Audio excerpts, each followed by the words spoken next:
Okay, here we have another assessment of image quality on the EOS R with some images on two different lenses.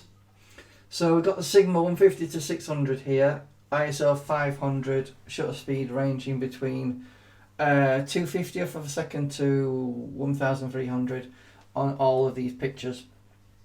So we're just going to have a look at this image on the EOS R on the 150 to 600 at 600 millimeters, and I think it's given us some good results. We can see good crater detail, and I do like it quite a bit. So moving on to the Canon 100 to 400 Mark II L lens.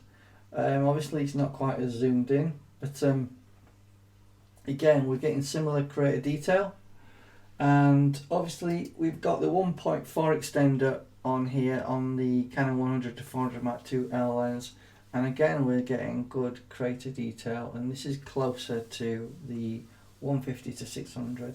So if we just quickly compare, that's the 150 to 600 and this is the Canon with the extender. I think we're getting very similar results. It's hard to say which is better. Let's see, pick a spot right here. See if we can pick a spot that gives us some detail. See if we get any sort of better detail. That's the Sigma. That's the Canon. That's the Sigma. That's the Canon. I can't really tell them apart really. Obviously there's a slight difference in exposure, but that's to be expected with different lenses. But yeah, I can't really tell them apart. So make up your mind, which do you think is sharper, but it's bloody close. So let's have a look at another image, which is on the 90D. It did have a tendency to overexpose. Again, it's looking really nice. So this is the 150 to 600. Let's have a look at the Canon bare lens. We're getting good detail. I really like it.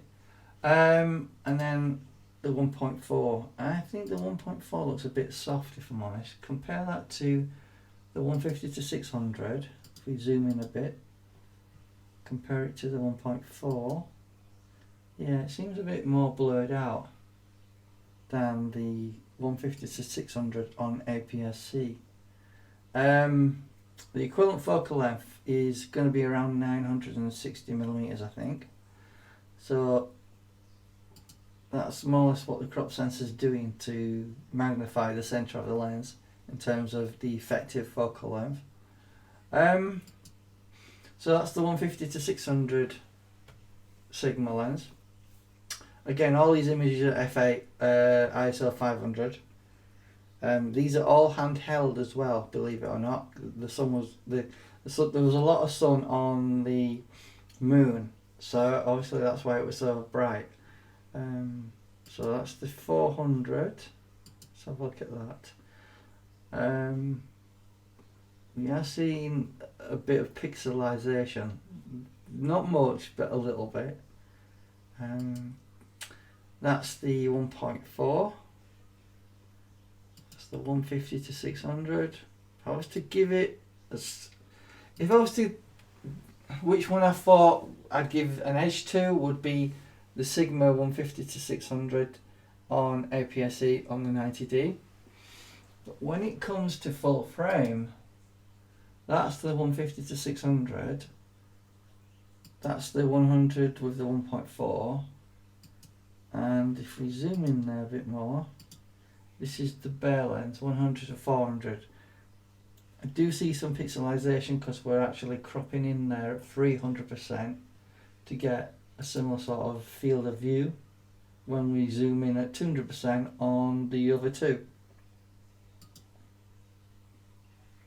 So it's up to you to make up your mind which you think is better, but to my eye, I'm going to have to say Canon and the Sigma lens are neck and neck really on the EOS R. but I would give it to the Sigma on the 90D, because the 1.4 doesn't do it much justice, and the 100-400, when we've zoomed in quite a bit, looks a bit soft, if I'm honest.